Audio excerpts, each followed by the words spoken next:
আবৃত্তির নাম স্বাধীনতা নিরুদ্দেশের পথে।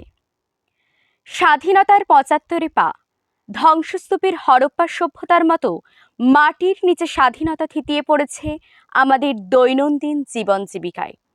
কাল কলেজ থেকে বেরোবো এমন সময় একজন কম বয়সী ছেলে একটি কার্ড হাতে দিয়ে বললেন, আপনার দরকার হলে যোগাযোগ করতে পারেন। সহসা কার্ডের দিকে চেয়ে দেখি সুভাষ কোচিং সেন্টার। সুভাষ আমাদের নিস্তেজ মনের একরকম সতেজ দুর্বা ঘাসের মতন। খামখেয়ালি হয়ে উস্কে উঠে জীবনের সহজ সরল নামটা হঠাৎ করে যেন সবটা থামিয়ে দেয়, রেড সাইলেন্ট না বাজিয়েও।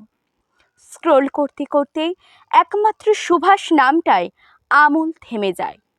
নেতার একঘেয়ে বক্তৃতায় নেতাজির নামটাই পায়ের গতি নিজেই কমে যায়। তবে স্বাধীনতার দেশে সুভাষ বাড়ি ফেরেনি। ৭৫ স্বাধীনতা উদযাপন হচ্ছে, তবু সুভাষ বাড়ি ফেরেনি। কাঁধেপাড়ার কারখানায় লকআউটের বিরোধিতায় যে ছেলেটা প্রথম সারিতে থেকে শ্রমিকদের মনোবল বাড়াচ্ছিল, আন্দোলন করছিল মালিকের বিরুদ্ধে, ২ বছর হলো সেও নিখোঁজ। দেশের কত সুভাষ হারিয়েছে স্বাধীনতা আসার আগে, স্বাধীনতা আসার পর। সেদিন টিউশন পড়িয়ে বাড়ি যাচ্ছি, সন্ধে হয়নি তখনও। হঠাৎ সোজা দেওয়ালের সামনে আটচারা একটি বিজ্ঞপ্তি, তাতে লেখা ভোট কর সুভাষ। মাথা কাজ করছে না, শিরদাঁড়া যেন বজ্রের মতো শক্ত হয়ে গেল। শীতল একটা বায়ুপ্রবাহ আচমকা নাড়িয়ে দিল আমায়। মন শান্ত, কেউ যেন কানে কানে বলে গেল, নেতাজি সুভাষ বাড়ি ফেরেনি। আগের বছর স্বাধীনতা দিবস পালনের পরের দিন যে ভারসাম্যহীন মেয়েটি ক্লাবের মাটিতে পড়ে থাকা প্লাস্টিক পতাকাগুলি কুড়িয়ে নিজের বুক পকেটে রাখছিল, তাকে ২ দিন হলো দেখতে পাচ্ছি না।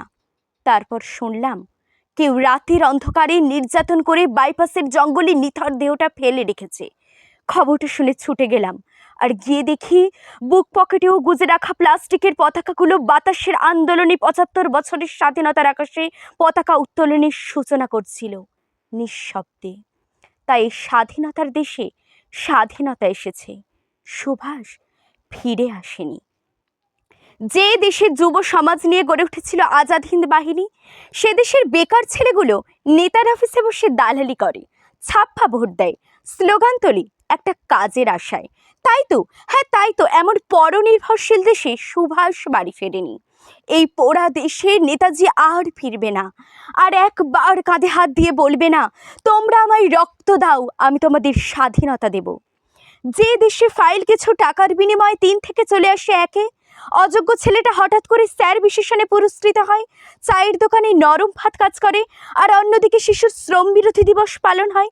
পুলিশ যে দেশে প্রশাসনিক পুতুল হিসেবে রয়েছে, যে দেশ নেশাগ্রস্ত বেকারত্ব বানায়, যে দেশে রাজনৈতিক ব্যবস্থার সুযোগ নেই অভাবী, যে দেশের সংবিধান ছেলেগুলোকে গুন্ডা বানায়, সে দেশে নেতাজি ফিরবে না।